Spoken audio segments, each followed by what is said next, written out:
राधे राधे दोस्तों। तो आज के इस वीडियो में बताने वाले हैं आप लोग को एसएससी सीजीएल प्रीवियस ईयर का जो पेपर है उसको सॉल्व कराएंगे। ठीक है, जैसे यहाँ पहला क्वेश्चन दिया है, क्लियरेंस सेल में एक साड़ी जिसका अंकित मूल्य 10,490 था, अब 9,441 में बेची जाती है।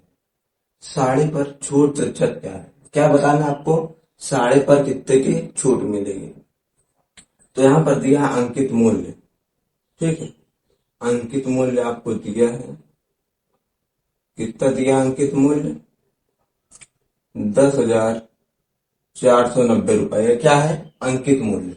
उसके बाद अब 9,441 रुपए में बेची जाती है। अब क्या दिया है? और विक्रय मूल्य क्या है? विक्रय मूल्य कितना है? 9,441 रुपए। ठीक, अंकित मूल्य दिया है, विक्रय मूल्य भी दिया है। आपको बताना क्या है? छूट। तो यहाँ पर क्या होता है? विक्रय मूल्य बराबर होता है, ठीक है, विक्रय मूल्य बराबर क्या होता है? अंकित मूल्य पर छूट। अंकित अंकित मूल्य पर क्या होती है? जो छूट होती है हम यहाँ छूट लिख देंगे। ठीक है, अंकित मूल्य पर छूट। अब यहाँ पर हमें छूट नहीं दिया है तो हम मान लेंगे। क्या मानेंगे? माना छूट क्यों मान लेंगे? X%। कितना मान लेंगे? X%। अब निकाल देंगे। विक्रय मूल्य दिया है 9,441 इक्वल टू अंकित मूल्य दिया है 10,490 गुणे छूट कितना माने? X%। तो इसको 100 में से माइनस कर देंगे। यहाँ आ जाएगा 100 माइनस X अपान कितना होता है? 100। अब एक जीरो से एक जीरो कट जाएगा, इसका गुणा इधर करा देंगे। 9,441 एक जीरो आ जाएगा, इक्वल टू इसको गुणा कराएं, कितना आ जाएगा? 10,4,9 माइनस 10,4,9 ठीक। अब इधर क्या है? इसको हम इधर उठा लाएंगे। 9,400 ठीक माइनस 10,49,00 इक्वल टू क्या हो जाएगा? ये हमारा माइनस में दिया तो लिख देंगे माइनस 10,49 अब इसको इसमें घटा देना है। यहाँ घटाए कितना आएगा? 0। इससे उधार लेंगे। यहाँ 10, 10 में से गया 9, यहाँ बचा 8, 8 में से 4 गया 4, यहाँ क्या होगा? 4, 4 में से 4 गया 0, 10 में से कितना गया? 9 गया 1, एक इसमें है। यहाँ पर बड़ी संख्या का है, क्या है? माइनस है, तो यहाँ पर माइनस लग जाएगा इक्वल टू माइनस 10,49 अब यहाँ पर कुछ कट रहा है। 10,49 से हमारा 10,49 कट जाएगा, कितनी बार जाएगा? 10 बार। माइनस से माइनस कट जाएगा, तो x इक्वल टू क्या आ जाएगा आपका? 10% क्या मिल जाएगी आपको? छूट मिलेगी। Option number A. तो यहाँ पर देख सकते हैं दूसरा क्वेश्चन दिया है, 8a² और 18/a⁴ का मध्यानुपाती क्या है, जहां a एक धनात्मक संख्या है। क्या बताना आपको? मध्यानुपाती बताना है। ठीक है, तो मध्यानुपात बराबर होता है एक फार्मूला। क्या होता है? मध्यानुपात। ठीक है, मध्यानुपात बराबर क्या होता है? अंडर रूट में रहेगा a इंटू बी। क्या होता है? a into B. ए का मान यहाँ पर पहला हो जाएगा, बी का मान ए हो जाएगा। ठीक है, तो अब इसको हम रख देंगे मध्यानुपात, अंडर रूट लगाएंगे। ए का मान क्या दिया हमारे पास? 8a² इंटू बी का मान क्या दिया है? 18/a⁴ दिया है। ठीक, ये हमारा क्या आ जाएगा? मध्यानुपात जो होता है वही मान रख देंगे। अब यहाँ पर इसको सॉल्व करेंगे। ठीक है, क्या लिखना है? 8 से गुणा करें कितना हो जाएगा? 18 144 a² अपान में क्या दिया है? a⁴ तो हम इसको क्या लिख सकते हैं? a² गुणे a²। अब a² से हमारा a² कट जाएगा। अब यहाँ पर 144 बचा। 144 कितने का स्क्वायर होता है? 12 का। तो 12 और ए स्क्वायर दिया, बाहर निकले क्या आ जाएगा, ए आ जाएगा, 12/a, यही आ जाएगा क्या आंसर। कौन सा, ऑप्शन नंबर ए। तो यहाँ पर तीसरा क्वेश्चन दिया है, यदि एक्स वाई और जेड धनात्मक संख्याएं हैं और X plus Y plus Z बराबर 1 है, तो 1/x plus 1/y plus 1/z का न्यूनतम मान ज्ञात कीजिए। क्या बताना है, इतने का न्यूनतम मान बताना है। ठीक है, जब भी यहाँ पर दिया हो क्या, X plus Y plus Z बराबर 1, क्या दिया हो, X plus Y plus Z बराबर 1 हो, तो हमेशा इसको क्या मानते हैं, X equal Y equal Z मानते हैं। इक्वल में क्या आ जाएगा, 1/, अगर हम सबका मान एक एक रखे हैं, हमारे सब इक्वल में है ना, एक रखे हैं, तो यहाँ भी एक, यहाँ भी एक, यहाँ भी एक, अपान में क्या आ जाएगा, 1 2 3, कितना आ जाएगा, 1/3। अब यहाँ पर आपसे पूछा 1/x 1/y और 1/z, अब यही मान डाल देना है, एक्स इक्वल क्या आ जाएगा, 1/3, वाई इक्वल 1/3 और जेड इक्वल 1/3, यही मान आप रख देंगे यहाँ पर। ठीक है, जैसे मान रखेंगे 1/1/3 प्लस, फिर यहाँ से 1/, में क्या आ जाएगा, 1/3, फिर यहाँ से 1/1/3, इतना आ जाएगा। अब अगर मेन बटा कौन सा, ये वाला है, तो हमारा क्या हो जाता है, 3 ऊपर चला जाता है, ऊपर क्या आ जाएगा, 3 प्लस 3 प्लस 3, 3 3 6 3 9, यही आ जाएगा आपका क्या आंसर, ऑप्शन नंबर बी। तो यहाँ पर 4 नंबर क्वेश्चन दिया है, एक बेईमान दुकानदार 25 रुपए प्रति केजी की दर से नमक बेचने का दावा करता है। नमक का क्रय मूल्य 25 रुपए प्रति केजी है। इससे संतुष्ट नहीं होने पर वह प्रत्येक केजी से 200 ग्राम निकालकर मुनाफा कमाने की कोशिश करता है। दुकानदार का लाभ प्रतिशत बताइए।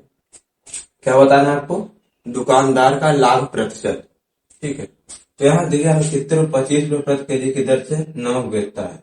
विक्रय मूल्य कितना दिया है, विक्रय मूल्य कितना दिया, 25 रुपए प्रति केजी। उसके बाद नमक का क्रय मूल्य 25 रुपए प्रति केजी है। जो नमक का क्रय मूल्य है वो भी कितना है, 25 रुपए क्रय। ठीक है, 25 रुपए प्रति केजी। विक्रय मूल्य क्या कर रहा है, बेच रहा है इतने में, खरीदे कितने में है, 25 रुपए प्रति केजी।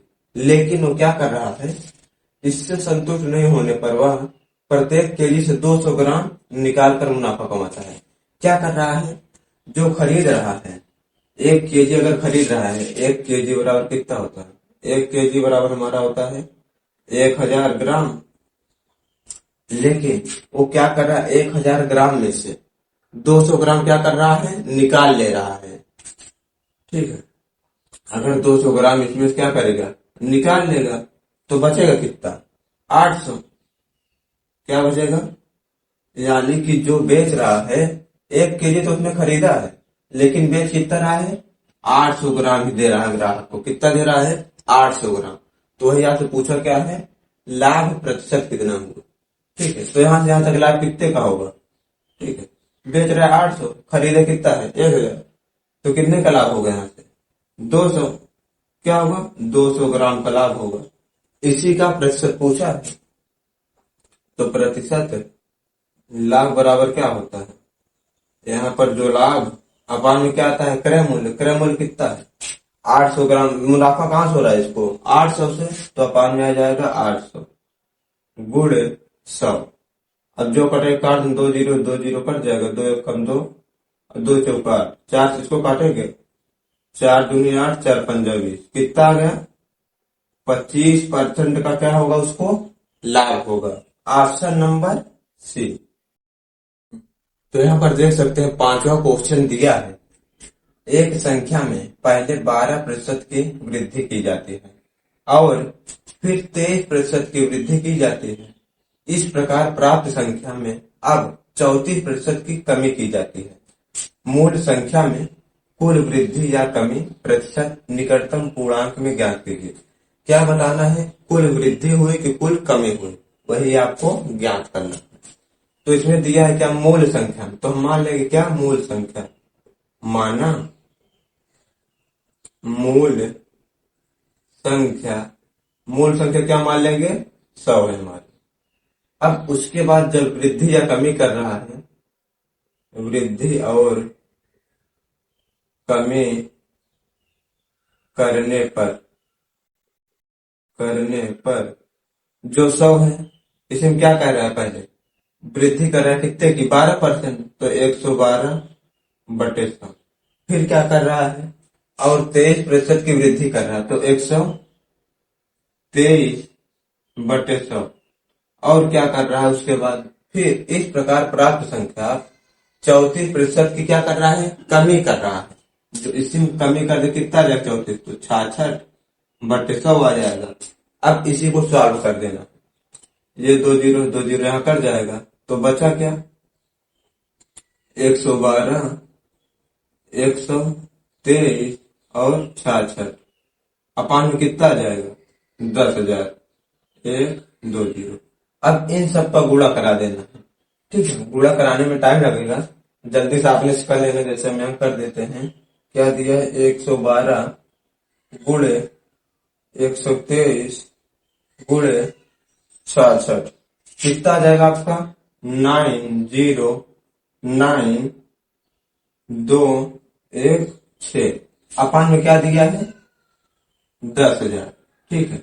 अब इसमें क्या करना है, जो संख्या गई है उसी में 10,000 से भाग कर देना है। जैसे यहाँ पर 10,000 से भाग करेंगे, कितना आ जाएगा हमारा, 90.9216, ठीक है। क्या आ जाएगा, 9216 आ जाएगा। अब क्या करना है, पहले संख्या कितनी थी, 100 थी, अब कितना आ रहा है, 90 पॉइंट इतना आ रहा है। अब इसमें से क्या हुआ, पहले 100 थी, अब 90, यानी क्या हुआ, कमी हुआ है। तो हम निकाल देंगे यहाँ पर कमी, क्या निकालेंगे, कमी बराबर क्या आ जाएगा, 100 माइनस 90.9216। अब इसी में क्या करना है, घटा देना है। जैसे हम यहाँ पर बगल में घटा लेंगे, 100 में से क्या घटाएंगे, 90.9216, दशमलव लगाएंगे, इधर क्या हो जाएगा, 000 आ जाएगा। अब इससे यहाँ से उधार लेना है, ये टोटल 100 है, इससे उधार ले लेंगे, यहाँ पर आ जाएगा 9, 10 हो जाएगा, फिर यहाँ 10, फिर यहाँ 10, फिर यहाँ 10, 10 में 6 गया, कितना बचेगा, 4, 9 में से 1 जाएगा 8, यहाँ बचेगा 9 में 2 जाएगा 7, और 9 में 9 गया 0। फिर यहाँ पर पॉइंट लगाना है, यहाँ क्या बचेगा, 99, 99 से 90 जाएगा, कितना बचेगा, 9।